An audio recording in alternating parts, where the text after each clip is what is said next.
you live from the Hellmouth. It's the Popular Cinema Podcast. I'm your co-host, Payne. I'm Bill. And welcome to episode 57. We're back, bitches! Wow, where have you been hiding that theme music? Or have you just gotten really good at beatboxing? I can't tell the difference. I'm so, you know what's absolutely hilarious with this is that I shut down and reloaded the computer, did some updating, all while running around, and I don't know what happened. Just by the stroke of luck with talking to you, it's back. But of course, when I try to pull up the soundboard bill, it now wants me to pay for it. So Perhaps that's what it is. Maybe, we were using it under some kind of like freeware period, and then our freeware period ran out, and they were like, pay up, bitches. And then, of course, well, we'll have to explore the coffers to see where we're at the end of the year on that one. But it looks like you'll have opening music and closing music and nothing in between. no cash register music? Is that not on the soundboard that we just found? No, I can find that, but do you really want me clicking around and messing around? No, I really don't. I just thought maybe it was all like in the same area. Yeah, no, okay. It's not in the same area. It is not. So, Bill, it's been about 3 weeks. It has. We've seen each other in 3 weeks, actually a lot, but we just haven't. We were there for Thanksgiving. Yeah. And so, what's interesting is our fans have been clamoring for our latest podcast, which is always makes me feel very special. Absolutely. Did you get the email from Nadia? I did. Okay. Shout out to. Go ahead. I actually have a theory about it. Perhaps we won't discuss it off the air, but I appreciate certainly the feedback. Okay. All right. Superfan Melissa and her husband are headed off to Egypt. So when did they leave? I don't know if I should put it out there because then all of a sudden people might be breaking into their house and shit. Because people know exactly who they are. Just based on the first name. It's the only Neil and Melissa in all of Cleveland. So let's go through the phone book and make sure we find them all. Really? Okay. All right. They leave on Wednesday or Thursday. They leave on Thursday. So it looks like we might get some Egyptian downloads. Shout out nice. International. How long are they going to be gone? A week? Yes. I don't think they get back right when we're supposed to see The Last Jedi. So they suck. Isn't that convenient? Yeah. How about that? Yeah, they suck for not planning better, but Yeah. I mean, it is only the movie event of the year. Yeah. Hey. Don't you say that with every movie almost? I feel like you say that all the time. Actually, it's the movie event of 2 years if you really want to go back to the last chapter of this particular story. A year if you want to count Rogue One. Still, I know I've been waiting at least 12 months for it. 24, actually. Yeah. We're taking superfan Carlos. He's bringing his son. I hear he's going to be wearing a Chewbacca shirt and some other nonsense. Is it going to be one of those, like, shirts with the fur actually on the shirt? That'd be cool. Me and my girl went to this parade the other day, and it's like one of those holiday parades, and one of the vehicles pulled up. It was like one of those Ghostbusters Ecto cars, which was kind of cool.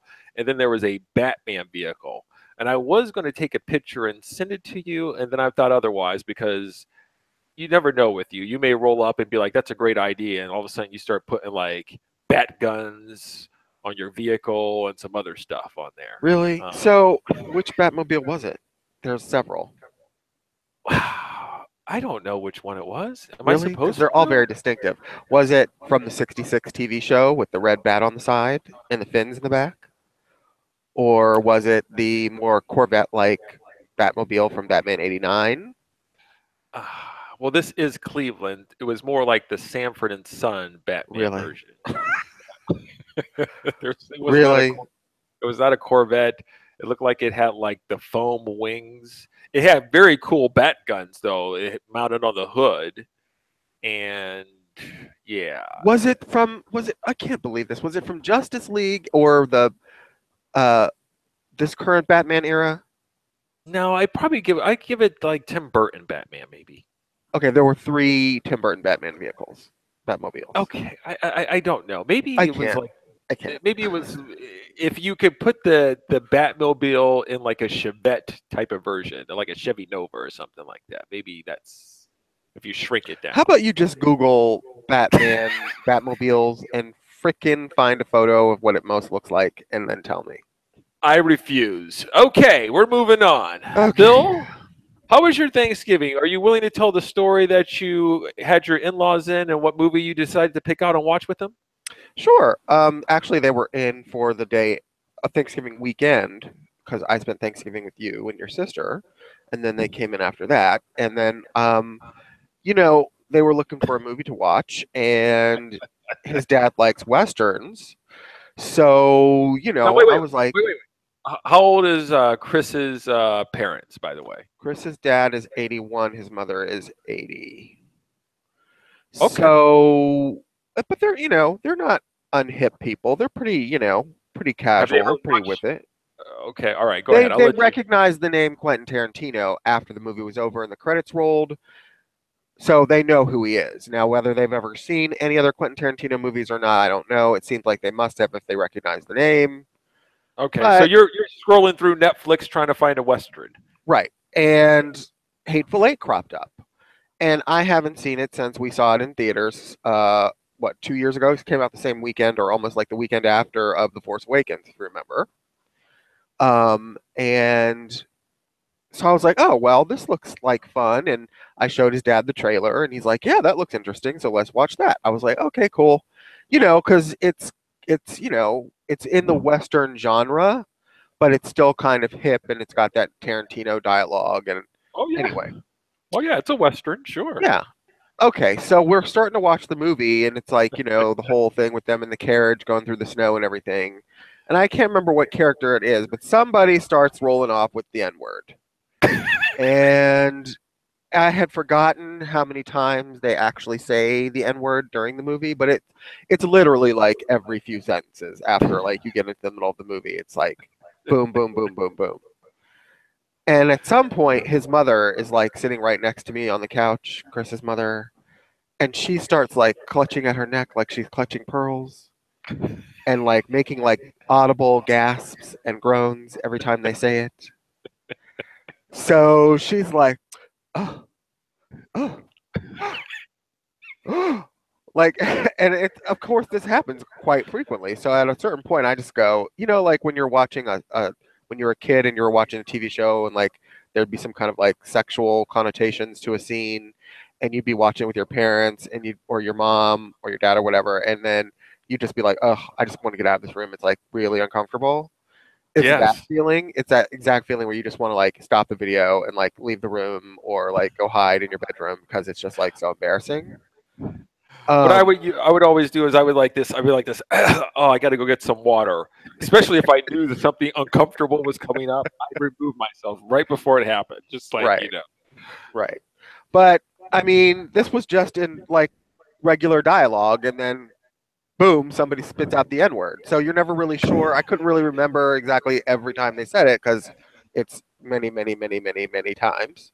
I just don't know what other. I mean, I remember it. There's punching women in the face. There's some sexual Yeah, innuendos. and then there's my favorite scene when Samuel L. Jackson starts describing to the general about how he made his son perform oral sex on him, and he's describing like the size of his penis and so forth. And I mean, it was just like So I you're can't with watching this. this with your mother and father-in-law. That's what you're Yeah. doing. Now my father-in-law fell asleep within like the first 30 minutes. So after the first 30 minutes, I wasn't really worried about him. But Chris is sitting next to me on my left, and his mom is sitting next to me on my right, and you could just feel like the tension every time they would say the word, and then the whole scene. And I'm like trying to like laugh, like trying to like sort of break it, like it's okay. See, I can laugh at it, so you can laugh at it. It's fine. It's a movie. I knew this was coming, and it's not a terrible thing. But every time they said it, it would be like somebody slapped me in the face. Like she was like, "Oh, this behavior is just horrible." Like At the end of the I don't movie, know. did she look at you and go, "Well, good night, Bill. Excellent choice in No, she movies." did go. That was like the worst movie I've ever seen. And she's like, "Why did you make me watch this movie?" I was like, "Okay, well." I would have loved to have been in the room with her when he finally woke up the next morning and she just looked at him. Can you believe what Bill put on the TV last night? He's just nasty, filthy watching those type of And shows. then when Quentin Tarantino's name came up at the credits, she was like, "Oh, Quentin Tarantino, well, I should have known." I was like, "Oh, okay." So Oh, okay, okay. Oh, that was that was a lovely movie going evening. So oh, I think that story is just hilarious. well, it Anyway, was it was slightly funny looking back at it now. But all right, Bill. I think in honor of being back here, I'm in a good mood here. We're going to start rolling through here. We got a lot of subjects to go over. I don't know if it's a lot. Some are interesting, some are not. Carlos likes to call it our passion for underwear movies, whatever. Haters. I know. Um, I was thinking about let's putting us back on a stopwatch so we can kind of run through all this stuff. I don't know if we Oh, really need a stopwatch. How about we just run through it and try not to be like dwelling on it? yeah.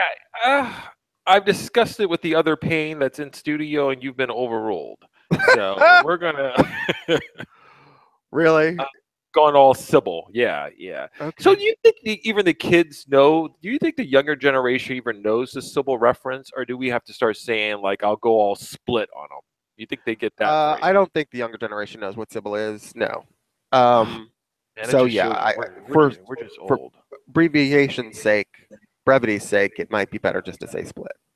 Okay. What I'm going to do is I'm going to make it 3 to 5 minutes per segment. You decide whether or not you want it to be 3 minutes or you want it to be 5 minutes. It'll be your choice because some of these things I'm going to say to you and you're going to be like this less than 3 minutes because you're just going to be like, I don't want to discuss this shit. But Hmm. anyway, we're also going to be introducing a new segment. What is it called? What did you call it? Bill's Bill's. unpopular opinion. Ooh, that's sexy. Eh, all right, Bill's unpopular opinion. I'm sure we'll get some more positive feedback for that segment. Well, of Whatever course, happened. because my shit's gold. But hey, Okay. All right. So speaking I of don't know. which, we can Go discuss ahead. this off the air. But I don't know why this just occurred to me. But might we try? We'll discuss this off the air. It's probably better because we'll go down a tribe and people are going to be like, "Oh God, I can't believe they're making fucking dinner plans on the middle of a show." Next. Oh, okay. All Yeah. right. All Okay. right. Oh, yeah. That's they're gonna be like, okay. Okay. All right. All right. So let's begin here. No music. Whatever else. I'm gonna give you the topic, and let's begin here. I'm gonna start off with some Star Wars with you. How you like that? You like some Star Wars? Sure, I can go for Star Wars. All right, all right. So, your girl Daisy Ridley, according to a Rolling Stone article that was published this past Wednesday, um, indicated that she doesn't have any plans to play Rey past the current Star Wars trilogy. Um, Well, that's not really surprising considering they haven't announced any Star Wars movies that would possibly involve Rey after this current Star Wars trilogy. so, is she just saying this for the money, or is she saying this because you're saying that there's no other movies? What are your I'm thoughts on saying it's this? easy to say when there's nothing in front of her to say, Ray, would you like, or Daisy, would you like to do this? Um, so I don't know. I did read somewhere that she said that she would prefer, to stretch her legs after the trilogy and do something else. They all act like this, like, they've been discovered and now they're God's gift to acting. And that, every role out there they could possibly ever want to stretch their acting chops with is going to be at their beck and call. I'm not trying to say Daisy Ridley's saying that, but I'm just saying we're putting the cart before the horse a little bit. Yeah, okay, that's very interesting. Like She did I also feel say that she would love to come back, in the future, like if they revisit it like they've done with Force Awakens with Luke and Leia, and revisit Ray at a period further down her timeline. what do you anticipate with them after buying Star Wars for $4 billion? Do you anticipate that after nine they're going to start to explore other things like with Ryan Johnson, Well, yeah, they've already other announced a aspects of the trilogy. yeah? Or you think they're going to just pop up again with 11, maybe give it a couple years and then go back up with 11, 7, 8, 9, My, 10. if, are I'm you sorry, asking my 10. preference, or are you asking what I think they will do? Well, you can give me your preference and then what you think they will do. My preference is that the movies themselves continue down the Skywalker family tree main line. I'm okay with side movies here and there, like Solo and Rogue One, augmenting the main storyline, or giving us a little different corner of the past or the future or what have you. But their main bread and butter story, in my opinion, should has always been and should always be the Skywalker family story. And that whether that means somehow Rey and Kylo are Skywalkers, or are somehow solo Skywalkers or whatever. I want that family's story to continue, and that's my main interest in Star Wars. I have a casual, somewhat looser interest in them exploring other eras, like hundreds of years ago, before this time frame, or 100 years forward from this time frame. But I always want to come back to this story for the most part. So I would prefer them to stick with the Skywalkers. Okay. What do you think they will do? You're cutting out. Can you say that again? What do you think they will do?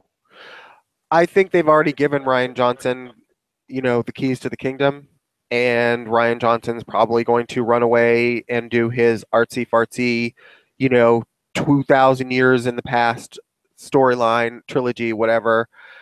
I'm going to be honest with you, it doesn't really thrill me that much to hear that. If they would have said Rian Johnson's going to do the next 3 movies concerning these same characters that we've introduced, then that would be more exciting to me. But this whole sort of like tangent that he's going to go on, this whole other era, not having anything to do with these characters, and they've already made a trilogy commitment to it, not feeling it. Okay.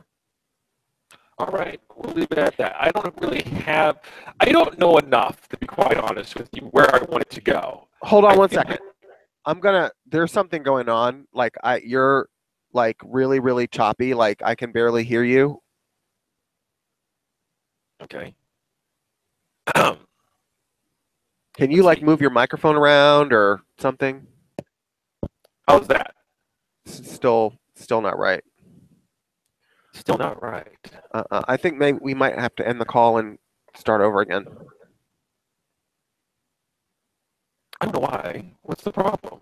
I don't know. I can't explain it, but it's like it's a problem. That's how you sound. What's interesting is I'm not having that problem on my end. Right. And I don't hear myself having the problem. Do you hear it? You don't hear it from me like that? Not at all. Yeah. Not at all. No, you're very like choppy. And I think we know from past experience this is probably not going to solve itself.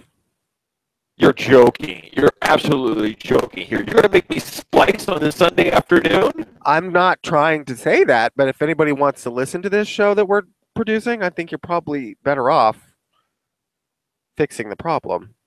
When did it start going choppy? About 2 minutes ago. You were fine until then. All of a sudden, it just started. Is it still doing it? It is. I feel like you have sensitive ears or something.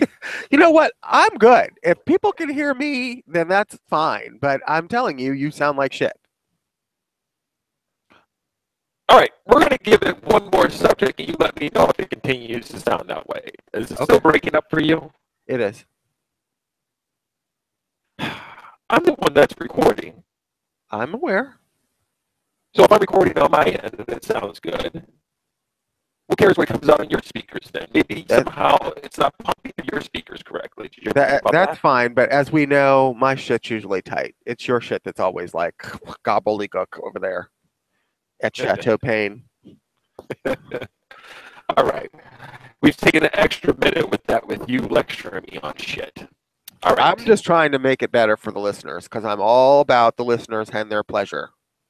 That's very true. You're just a giver. So there is this article, moving away from this because I always seem to get, I don't know what's the word, bamboozled. There was an article that came out in USA Today Facebook, Google, Twitter, and other several media outlets, blah, blah, blah, began using trust indicators to help assure users of the reliability of their content and combat fabricated stories.